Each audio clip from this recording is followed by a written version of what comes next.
Bonjour, Marie-Hélène Rizy.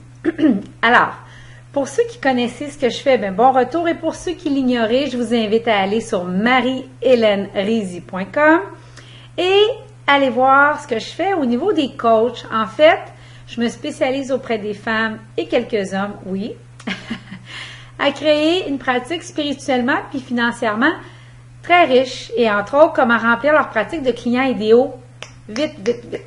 Alors, mon conseil de cette semaine, c'est que faire si un de vos événements live, c'est-à-dire en personne, un événement que vous donnez, un atelier, une formation, une retraite comme moi, n'obtient que quelques participants. En fait, et j'en arrive d'une retraite et je me suis dit, je pense que vous apprécieriez ces conseils-là. La première chose, c'est toujours bien négocier votre hôtel comme il faut. C'est important de prévoir que le marketing et la négociation de l'hôtel doivent se faire 6 mois à l'avance. Vous devez choisir avec l'hôtel un moment où c'est plus creux et ça vous coûtera moins cher.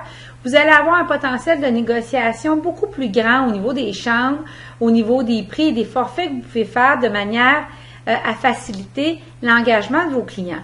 De la même façon, ça va vous permettre de savoir quel est le nombre de clients que ça vous prend pour rentabiliser les choses.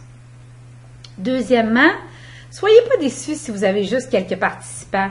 Donnez-le quand même et faites en sorte de l'enregistrer. Alors évidemment, ça vous prendra un formulaire que vous devrez faire signer les participants, mais c'est important d'enregistrer les séquences parce qu'il existera plusieurs autres façons de rentabiliser l'événement par la suite. Vous pourrez soit le redonner en produit, soit l'extraire pour promouvoir votre prochain événement et également, rappelez-vous que si ces personnes sont venues vous voir, c'est parce qu'il y a un contrat sacré avec vous, puis que c'est le premier repas de plusieurs que vous êtes en train de servir, puis que votre restaurant, il va grossir, puis il va se faire connaître.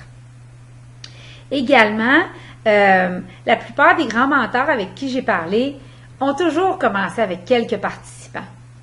Alors donc, faites-vous-en pas, ça va vous donner l'occasion de peaufiner, de raffiner, puis votre réputation va grandir puis va se faire connaître. Et c'est ma croyance que vous devez donner un événement en personne au moins une fois par année.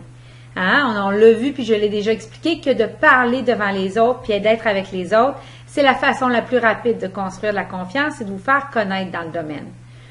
Enfin, surtout, le conseil qui vaut de l'or dans le vidéo actuel, c'est n'oubliez pas de faire une offre durant cet événement, une offre spéciale, exclusive aux participants qui seront là. Et il faut la proposer clairement, cette offre-là. Alors, c'est important de réserver un moment où vous allez l'offrir, la déposer et une échéance avec laquelle ils devront prendre action. Alors voilà, j'espère que mon conseil vous aura donné le goût de faire des événements en personne et de vous faire connaître par un événement annuel ou semi-annuel qui fera en sorte que les gens pourront, à un prix moindre, commencer à échanger avec vous et à s'initier à votre méthode et à vos propres processus. Alors, au plaisir, bonne semaine!